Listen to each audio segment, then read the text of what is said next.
জাপানি ভাষা শিখতে গেলে একটা জায়গায় প্রায় সবাই কম বেশি আটকে যায়, আর সেটা হলো পার্টিকলস। কিন্তু ভয় নেই, আজকের এই গল্পটা দেখলে ব্যাপারটা একদম পরিষ্কার হয়ে যাবে। এই যে ছোট ছোট শব্দগুলো, এগুলো কি খুব কঠিন মনে হয়? যদি উত্তরটা হ্যাঁ হয়, তাহলে বলি এমনটা শুধু আপনার একার মনে হয় না। চলুন আজকে এগুলোকে একেবারে জলের মতো সোজা করে ফেলি। আমরা পার্টিকেলগুলো শিখব একটা গল্পের মাধ্যমে। আমাদের গল্পের হিরো হচ্ছে রাজু। আমরা ওর সাথে জাপানে ওর একটা পুরো দিন কাটাবো, আর দেখব কথা বলার সময় এই পার্টিকেলগুলো আসলে কিভাবে ব্যবহার হয়।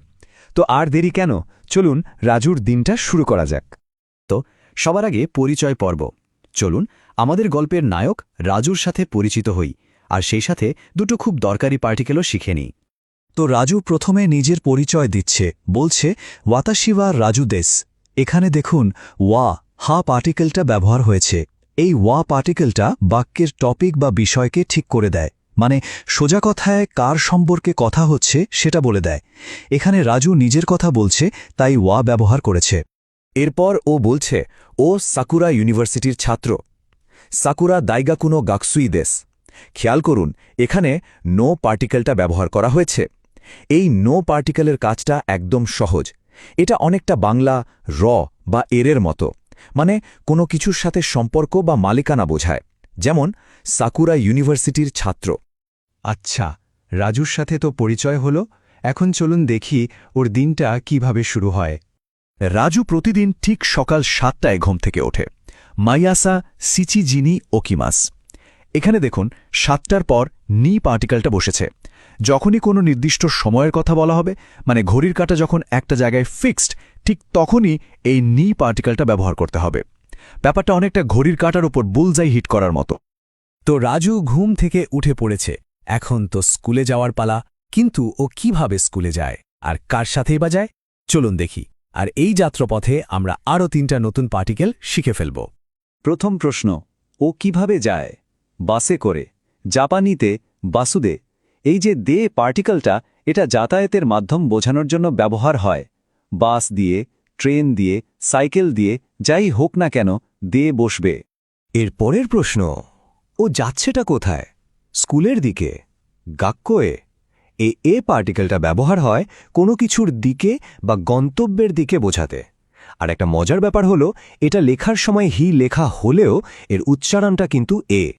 আচ্ছা, রাজু কি একা যাচ্ছে? না, ও যাচ্ছে বন্ধুর সাথে। তোমোদাচি তো। এই তো পার্টিকেলটার মানে একদম সহজ, সাথে। মানে যখনই কারোর সাথে কিছু করা বোঝাবে, তখনই তো ব্যবহার হবে। তাহলে দেখুন, এই 3টা পার্টিকেলকে একসাথে করলে কি সুন্দর একটা বাক্য তৈরি হয়ে যায়। বাসুদে গাক্কো এ তোমোদাচিত ইকিমাস, মানে হল বাসে করে বন্ধুর সাথে স্কুলের দিকে যাই। দেখুন কিভাবে ছোট ছোট পার্টিকেলগুলো মিলে একটা পুরো ছবি তৈরি করে দিল। দারুণ না ব্যাপারটা? তো রাজু তো ইউনিভার্সিটিতে পৌঁছে গেল, ক্লাসের সময়ও হয়ে গেছে। চলুন দেখি ওখানে কি হচ্ছে। ওর ক্লাস শুরু হয় সকাল 9টা থেকে। যুগীয় ওয়াক্কুজি কারাদেশ। এখানে যে কারা পার্টিকেলটা আছে, সেটার মানে হলো থেকে। কোনো কিছু যখন একটা নির্দিষ্ট সময় বা জায়গা থেকে শুরু হয়, তখন এই কারা ব্যবহার করা হয়। ক্লাসের পর তো খিদে পাবেই, তাই না? তো রাজু এখন ক্যাফেটেরিয়াতে লাঞ্চ করছে। শকুদোদে রাঞ্চিও তাবে মাসু। এই একটা ছোট্ট বাক্যের মধ্যেই কিন্তু দুটো ভীষণ দরকারি পার্টিকেল লুকিয়ে আছে। চলুন এদের রহস্য উদ্ধার করা যাক। প্রথমটা হলো ও। আমরা বাংলায় বলি লাঞ্চ খাই, কিন্তু জাপানিরা এটাকে একটু অন্যভাবে দেখে। ওরা বলে লাঞ্চ কে খায়।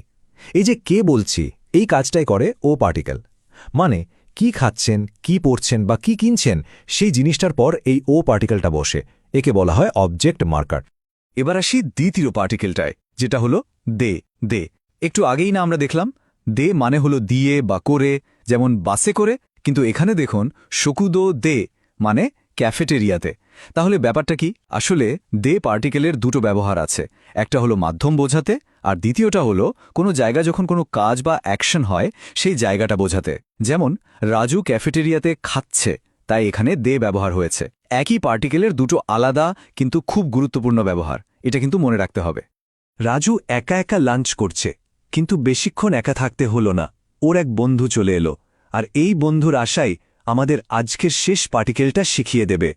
ওর বন্ধুর নাম মিস্টার মিলার, আর মিস্টার মিলারও খাচ্ছেন মিরাসানমো তাবেমাসু। এই যে মো পার্টিকেলটা, এটা হলো আমাদের বাংলা ও এর মতো আমিও, তুমিও, সেও। এই ও বোঝানোর জন্যই জাপানিজে মো ব্যবহার করা হয়। তো রাজুর সকালের রুটিনটা দেখতে দেখতে আমরা কিন্তু প্রায় 9টা পার্টিকেল শিখে ফেলেছি। চলুন চট করে সবগুলো একবার একসাথে দেখে নিই। এই স্লাইডে আজকের শেখার সবগুলো পার্টিকেল একটা টেবিলে সুন্দর করে সাজিয়ে দেওয়া হলো। এটা হলো আপনাদের জন্য একটা চিটশিট। এটা মনে রাখলে জাপানিজ বাক্য বোঝা আর তৈরি করা দুটোই অনেক সহজ হয়ে যাবে।